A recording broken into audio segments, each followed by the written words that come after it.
Hello friends, तो स्वागत है आपका एक और वीडियो में। तो फ्रेंड्स, आज क्या होगा, आज का वीडियो में हम जो है मोटो व्लॉगिंग का फर्स्ट टेस्ट ड्राइव है और फर्स्ट मोटो व्लॉगिंग वीडियो है। क्योंकि जो इसका मोटो व्लॉगिंग का सेटअप है वो बहुत पहले हो चुका था, लेकिन इसमें जो है दिक्कत काफ़ी ज़्यादा आने लगा था।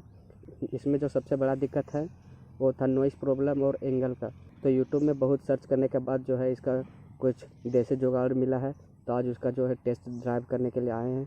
आप देख सकते हैं इधर लोकेशन है, ये मुखिया जी है हमारे। तो हम लोग भी आए हैं यहाँ, टेस्ट ड्राइव करेंगे, देखते हैं कि नॉइज़ कैसा आता है कैसा नहीं आता है, वीडियो क्वालिटी कैसा है, ठीक है कि नहीं है, वो सारे चीज़ देखेंगे। तो चलिए वीडियो को शुरू करते हैं।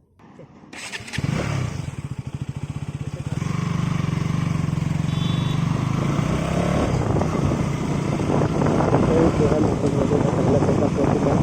आगे हम लोग जा रहे हैं, धीरे धीरे जा रहे हैं, तो देखेंगे इसका जो एरिया प्रोग्रेस कैसा है। आप इधर देख सकते हैं बहुत सारा जो गाड़ी जा चुका है, मतलब जो बहुत सारा गाड़ी आ चुका है। इसका ग्राउंड क्वालिटी काफ़ी खराब मिलेगा, क्योंकि इसका हाईवे नहीं है।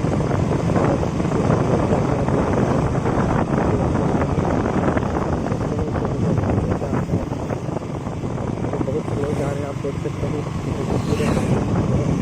धीरे धीरे देखेंगे क्वालिटी कैसा आ रहा है, करें कोई आगे जाना पड़ेगा, क्योंकि जो रोड है बहुत जल्दी हो जाए और जो गाड़ी का जो प्रॉब्लम आएगा बहुत ज़्यादा आएगा।